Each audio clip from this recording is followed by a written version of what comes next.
என்னதான் அவன் பெண்கள் விஷயத்தில் வீக்காக இருந்தாலும் யாரையும் கட்டாயப்படுத்துவது அவனுக்கு பிடிக்காது. அதனால் தேவ் அவனை தடுத்தான். நீ தப்பு பண்ற அவினாஷ். சிவாவை பழிவாங்கத்தான் நான் இவளை கடத்த சொன்னேன். உன்னோட வேலை சிவாவை போட்டு தள்ளுறது மட்டும்தான், இது இல்ல என்று கோபமாக சொன்னான்.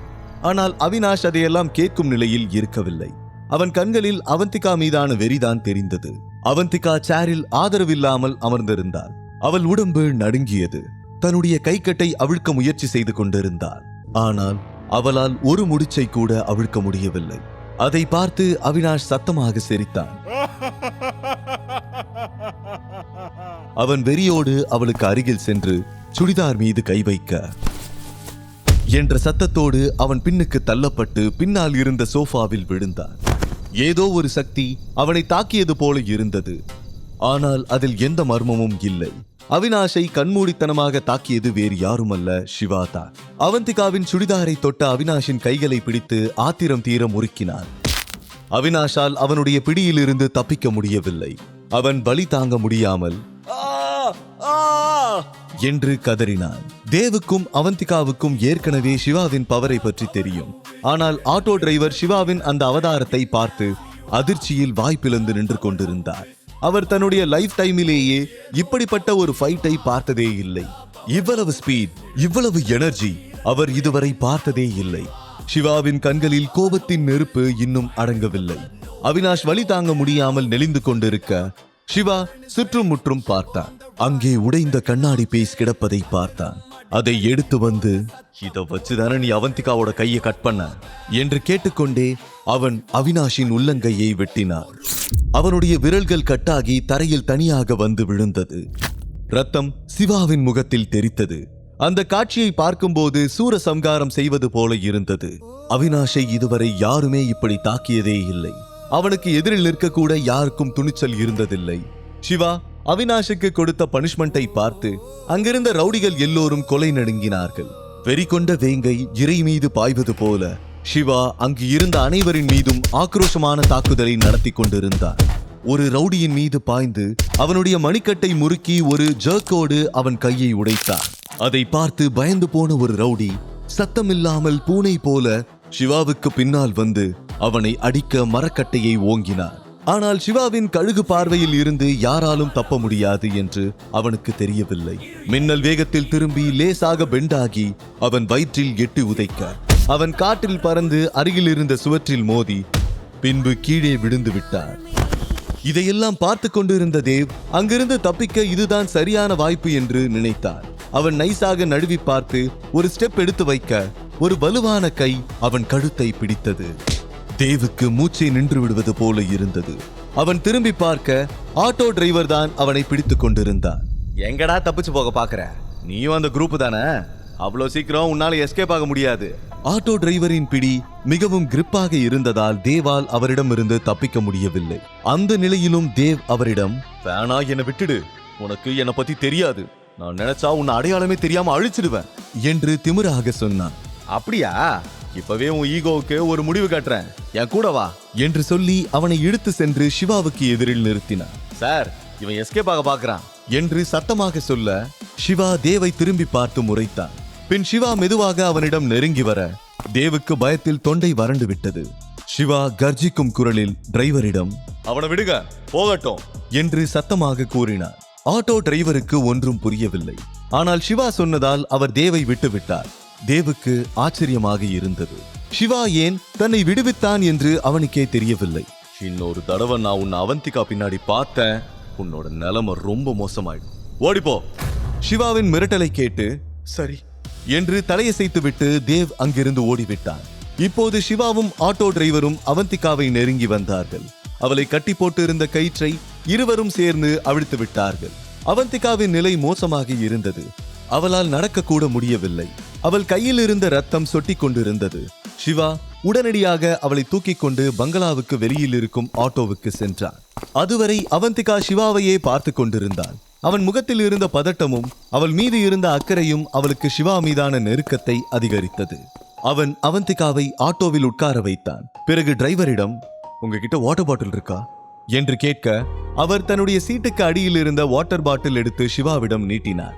அதை வாங்கி அவந்திகாவுக்கு குடிக்க கொடுத்தான். அவந்திகாவின் கலைந்த முடியை சரி செய்து விட்டான். ஒரு குழந்தையை கவனிப்பது போல அவளை கவனித்துக் கொண்டான். நாம உடனே ஹாஸ்பிட்டலுக்கு போகலாம், முதல்ல இந்த காயத்துக்கு கட்டு போடணும் என்று சொல்லிவிட்டு சிவாவும் ஆட்டோவுக்குள் அமர்ந்தான். ஆட்டோ ஹாஸ்பிட்டல் நோக்கி விரைந்தது.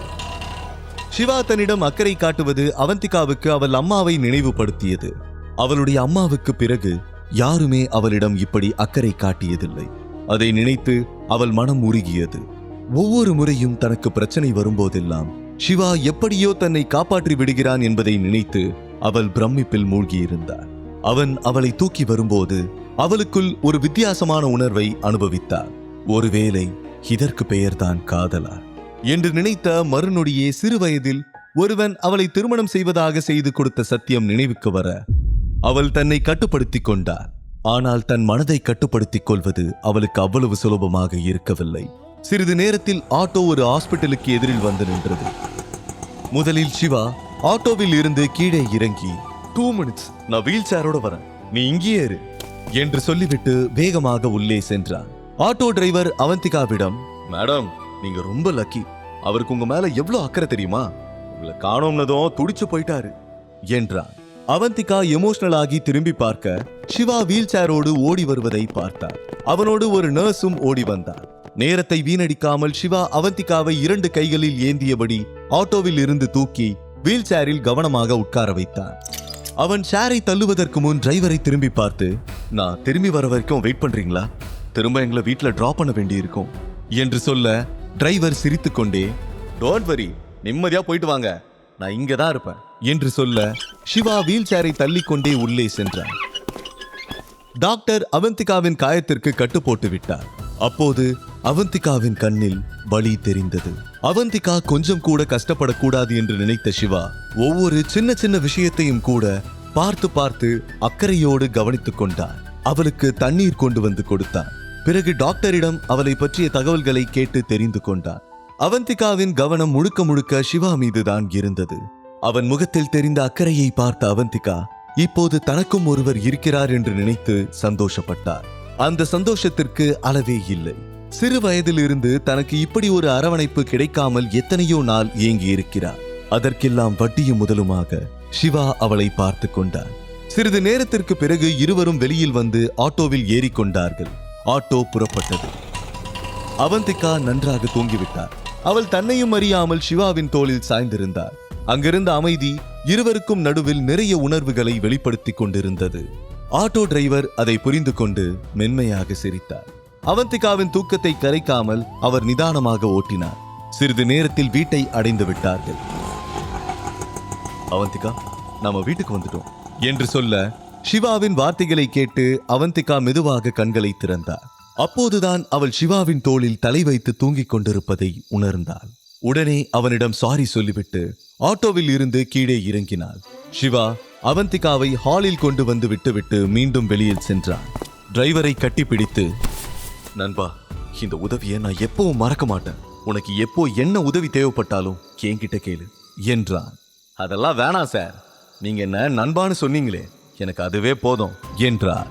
இல்ல நண்பா, உனக்கு நான் ஏதாச்சும் பண்ணியே ஆகணும்னு தோணுது, உனக்கு என்ன வேணுமோ கேளு என்று சொல்ல, அட நீங்க வேற சார், நீங்க ஒரு பிரச்சனையில மாட்டிக்கிட்டீங்க, அதனாலதான் நான் ஹெல்ப் பண்ணேன். ஒருவேளை எனக்கும் அதே மாதிரி சிக்கல் வந்துச்சுன்னா அப்ப நீங்க ஹெல்ப் பண்ணுங்க. இப்ப நீங்க போய் ரெஸ்ட் எடுங்க, ஏற்கனவே ரொம்ப டயர்டா இருக்கீங்க, இந்த ஃப்ரெண்டை மட்டும் மறந்துடாதீங்க என்றார். ஒரு நிமிஷம் என்று சொன்ன சிவா தன்னுடைய பாக்கெட்டில் இருந்த பணத்தை எடுத்து ஆட்டோ டிரைவருக்கு நீட்டினார். ஆட்டோ டிரைவர் ஒரு கணம் யோசிக்க உடனே சிவா, இது உங்களுக்கு இல்ல, உங்க குழந்தைங்களுக்கு ஏதாவது வாங்கி கொடுங்க, அவங்க கிட்ட இதெல்லாம் என் ஃப்ரெண்டு வாங்கி கொடுத்தான்னு சொல்லுங்க என்று சொல்ல ஆட்டோ டிரைவர் அதை கேட்டு சந்தோஷமாக வாங்கி கொண்டார்.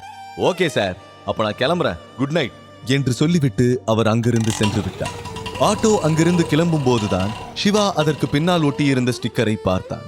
அதில் சிவனின் புகைப்படமும் அதற்கு கீழே கம்பானியன் ஆஃப் பேட் டைம்ஸ் என்று எழுதியிருந்தது. அதை பார்த்த சிவா நன்றியோடு நிமிர்ந்து வானத்தை பார்த்தான். பிறகு மீண்டும் வீட்டுக்குள் வந்தான். ஹால் முழுக்க சுற்றி பார்த்தான். ஆனால் அவந்திகா அங்கு இருக்கவில்லை. அருகில் இருந்த ரூமை நோக்கி சென்றான். அங்கே அவந்திகா வீல் சேரில் இருந்து எழுந்திருக்க முயற்சி செய்வதை பார்த்தான். முதலடி எடுத்து வைக்கும் போது லேசாக வலித்தது.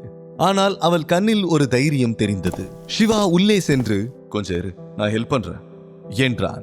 ஆனால் அவந்திகா அதை மறுத்து, வேண்டாம் சிவா, நானே ட்ரை பண்றேன் என்றாள். அவள் வேண்டாம் என்று சொன்னாலும் சிவா அவளுக்கு சப்போர்ட்டாக அருகில் இருந்தான். அப்போது திடீரென அவன் கால் தவறி இருவரும் நேராக படுக்கையில் விழுந்து விட்டார்கள். அங்கே ஆழமான அமைதி நிலவியது. சிவாவின் மூச்சு காற்று சூடாகிவிட்டது. அவந்திகாவின் இதயம் வேகமாக துடிக்க ஆரம்பித்தது. இருவரின் பார்வையும் மோதிக்கொள்ள. முழு கதையையும் கேட்டு மகிழ பாக்கெட் FM ஏபி டவுன்லோட் செய்யுங்கள். லிங்க் டிஸ்கிரிப்ஷனில் கொடுக்கப்பட்டுள்ளது.